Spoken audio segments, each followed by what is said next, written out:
Hello again, it's Eric, the Big E Arnold, and we're in our secondary studio here today as we bring you free MLB picks on this Wednesday, the 25th of August. Handful of free picks. Although in addition to the MLB picks, we are going to give you two picks on week 0, that's this Saturday, of the college football season. I'm actually surprised at the quality of a couple of these 0 games. That it's like, wow, they're playing that to open up. That's surprising. So we'll get to that. When last seen, we had no video yesterday. So Monday we had a video. We split our picks on MLB. Broke even on Monday. No video yesterday, although we did play and won. I guess that's like me telling you, hey, I saved money on my car insurance. You don't give a shit because I didn't give you the picks. But sometimes, sometimes I just decide I'm going to do me and there's not going to be a video. So that was yesterday. So, sorry. So let's get to, I don't have a lot of political stuff here at all today, so it'll be a short video. Right now things seem to be kind of smoothed out for the last 36 hours. So let's get to the picks. MLB here, we like early. We like the Astros. That's a stiff price, but we think that the Astros are, it just feels like a good spot for them. They finally broke through. They've been having trouble with the Royals, but last night they seemed to finally shut those guys down. They shut them out. And now we're coming back on a quick turnaround. This is getaway day for the Royals. In other words, they just finished up 12, 16 hours ago last night. Go back to the hotel, get six hours of sleep. Up, you got to get up early, get to the ballpark, pack all your shit. You got to pack up your suitcase, get all your crap packed up, because now they're out of here as soon as this game's over, and they're flying to Seattle for a game tomorrow. So no rest for the weary. This just feels like Royals are out of it. Just feels like we're going to throw our gloves on the field and, we'll be in swing mode. If we get lucky and square up this pitcher, hey, yeah, we get lucky. But if we don't, we're not going to be too upset about it. We're certainly not going to go out there and grind. It's just, this is not the day to grind. One of the Royals' best players, not one of their best player is Salvador Perez, the catcher, and the catcher is a position of great stress, wears you out. He's a veteran. I would say he's on the wrong side of 30. This is a guy they might just decide we're going to rest him today. Day game after a night game. So you might get lucky he's not in the lineup. The price may not reflect the importance of Salvador Perez to that Royals team. So all these reasons are why we think the Astros are probably going to win today. In other words, the price says there's probably about a 68% chance they win today. We think it's more like 80. So that's where we think the value is. We're going to lay the wood and go with the Astros. I'm not sure what to make of the Red Sox. They're definitely still in it. In fact, ESPN's little playoff percentage standings there, where they assign a percentage of chance of you making the playoffs, has the Red Sox upwards of 82%. And they're barely in the playoffs at the moment. They're like 2 games ahead of the other wild card teams. Maybe they got a soft schedule. Maybe ESPN's little calculator is factored in that Chris Sale is coming back and They're assuming he'll be an ace, which I think is a big assumption. They get Kyle Schwarber's now active, and he's in the lineup. You've been paying some huge, hateful prices here for the Red Sox. And now finally you get a fair price on them. I guess they're just thinking Nick Pivetta sucks. He's been a pretty solid citizen for the Red Sox. He hasn't been spectacular, but he keeps them in games. He had his worst start of the year last time out. So that's another reason we might be getting a fair price here, is that last time out, I think he won an inning and 2/3 and just got blown up, gave up 4 runs, no good. But he didn't throw that many pitches, and I think that's a key here, because I think he may just be wearing down. It's a long season. This is the first time he's ever gone this deep into a season, I think. So he may just be starting to wear down a little bit. I think that beating he took last time out, where he only threw 50-some pitches, I think that may help him. That, okay, now you got a little bit of a rest. Go out and do what you can do. Be like you were earlier in the year. So I think he's going to be better than he was last time out, certainly. The Red Sox lineup, vastly superior to the Twins lineup. We're only paying $149 here. I think we're getting great value over a Twin team that's basically been dead money all year long. So, like it a lot. So go ahead, take the Red Sox there. That's all we got there. Just 2 picks. Wednesdays are usually a big day for us, but just seems like the winds seem to be countervailing and passing over each other. And, the Giants are at the Mets. That's a tough one because I always get the Mets wrong. The Giants just keep going. They're still 2.5 games ahead of the Dodgers. I think you got to be looking at the Giants and Dodgers and almost thinking, just play them every day. They just keep winning, both of them. You got 2. It's like the 400-meter hurdles. If you missed that episode, and I'm sure you did, that was 2 great guys hooking up and making each other just beyond what either one of them thought they could do. And this might be what's happening here with the Giants and Dodgers. Both teams might end up with something crazy like 108, 109 wins. And that's what I'm thinking. Maybe we should just be playing the Dodgers and the Giants every day. We're not, but that's a theory, and it's something to think about. Rays, Yankees, that series or that division is, I think, coming down to those 2 teams. So can the Yankees catch the Rays? They hate each other. That's fun. That's always fun. Some good old-fashioned hate. So that's an interesting division there. We won. Well, that was one of my winners last night. Again, you don't care that I saved money on my car insurance. But, the Rays are always a team you need to be looking at as far as value. Tonight with Wheeler, I don't know. He's pretty good, especially at home. All right, well, we blathered on there. Let's give you the college football, right? Now, what do I know about college football? Judging by last year, absolutely nothing. Throw away last year. That's what we're saying. I lost in baseball last year, and this year I'm just destroying baseball. So I'm going to say that last year was just an ahistorical year, an atypical year where all the historical norms, none of them worked. And I think we could just throw it all away as far as at least my record. That's my story, and I'm sticking to it, by God. So college football, really surprised here that we're opening up in the Big Ten. And I'm an Ohio State alum, so I'm a Big Ten guy. You're opening up with Nebraska and Illinois. That's a pretty good game.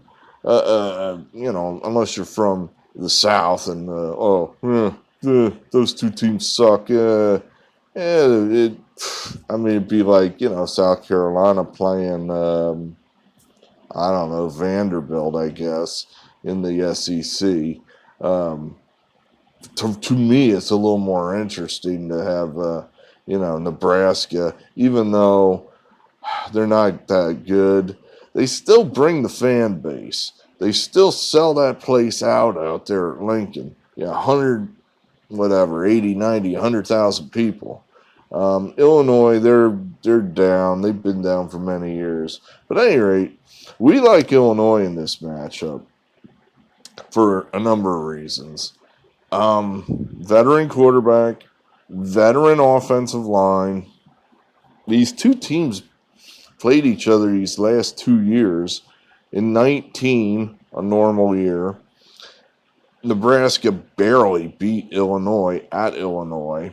Then last year, Illinois went out there to Nebraska and as a big underdog, just ran them over. Beat them relatively easily as a big underdog. And now Illinois is getting 7 points at home. They're returning, the players that played these last 2 years, at least for Illinois, on offense, as far as O-line, quarterback, they're relatively the same. So, Illinois has a good offensive line. I think that's the key. Week 0, not a lot of time in the off season to gel, to find each other. Illinois, I think, is a more cohesive plug-and-play type unit than Nebraska is. New coach, Bielema. He used to be up at Wisconsin. I always viewed that guy as kind of a ground and pound type guy, which is perfect for the way Illinois is set up with that good O-line.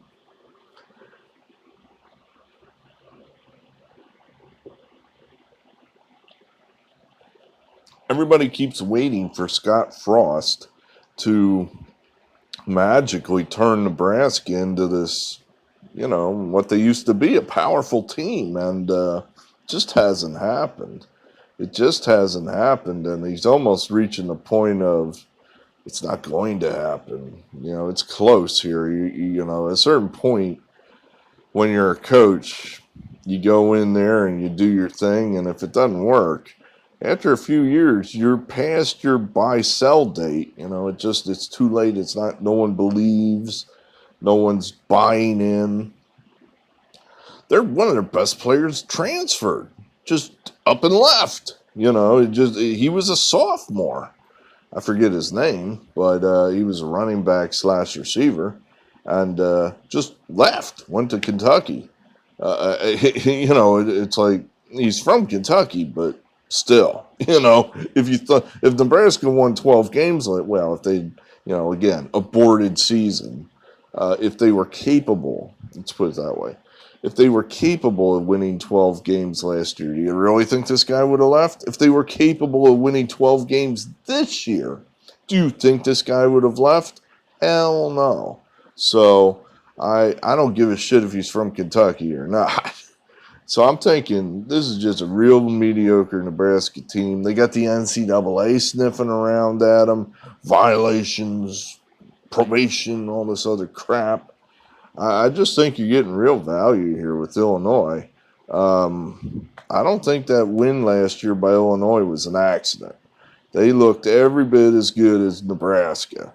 And I don't know that there's this hidden source of power at Nebraska that we haven't seen yet. So we're going to take Illinois here. Take the points at home and see what happens there. I'm going to watch that game. I'm actually excited, for the football, real football, not preseason, not this NFL bullshit that we're subjected to. Did you see the Philadelphia Eagles play the Patriots last weekend?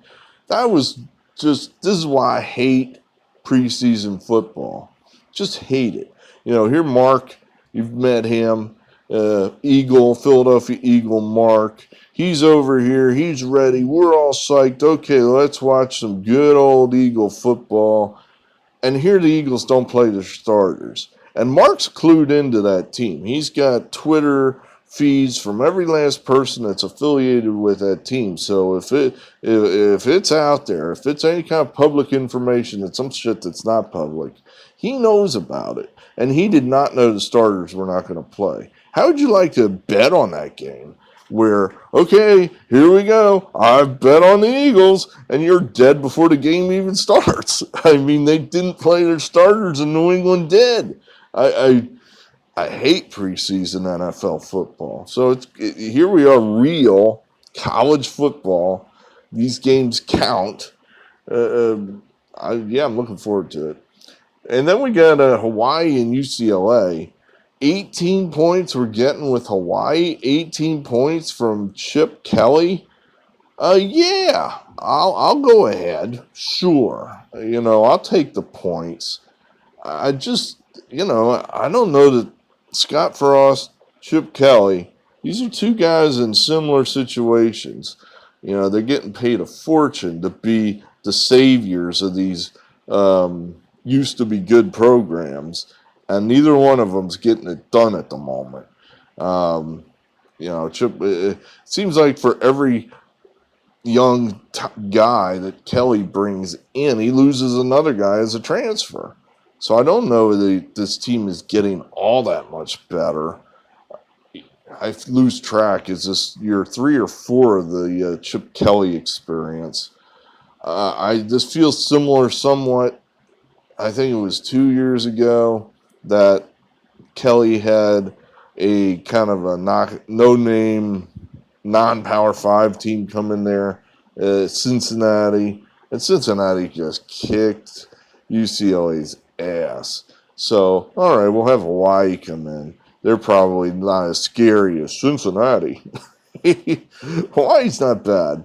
I don't think that's a bad team. Again, veteran, as far as I could tell, it looked like they had the QB coming back. I think the O-line looked like they had some people coming back too. Honestly, I'm speaking out my ass at the moment. I honestly don't remember. I think the QB is the same guy that was there last year. 2 years ago, I know that Hawaii opened up with 3 straight Pac-10 teams.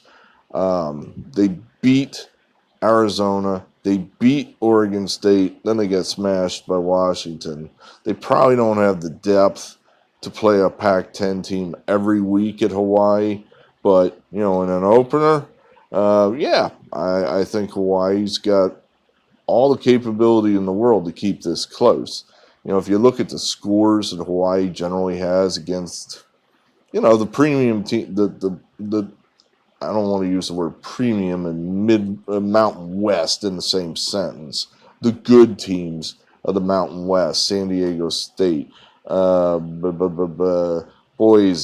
Throw BYU in there, even though I know they're an independent. Generally, they hold these scores pretty close. And if you look at these other teams, then when they go out to the Pac-10, like BYU, they play the Pac-10 pretty frequently. Boise, the scores are pretty close. So I just don't know that. Is UCLA better than Hawaii? Absolutely. Are they 18 points better than Hawaii? No, I don't think they are. So we're going to take the 18 here. That's what we're doing. That's what we got. So we'll try to get you at least one more show before the end of the week, maybe 2. Thursdays are always kind of a throw. We'll see. All right, very good. Hey, hit the like button. We like it when people hit the like button. And then football's coming up, so make sure you subscribe if you're new. So, we know that's what you want. You want football. You don't care about baseball. I care about baseball. I like baseball, but you don't. So I'm going to give the people what they want, and we're going to talk some football here in the coming weeks. See you later. Eric Arnold signing off.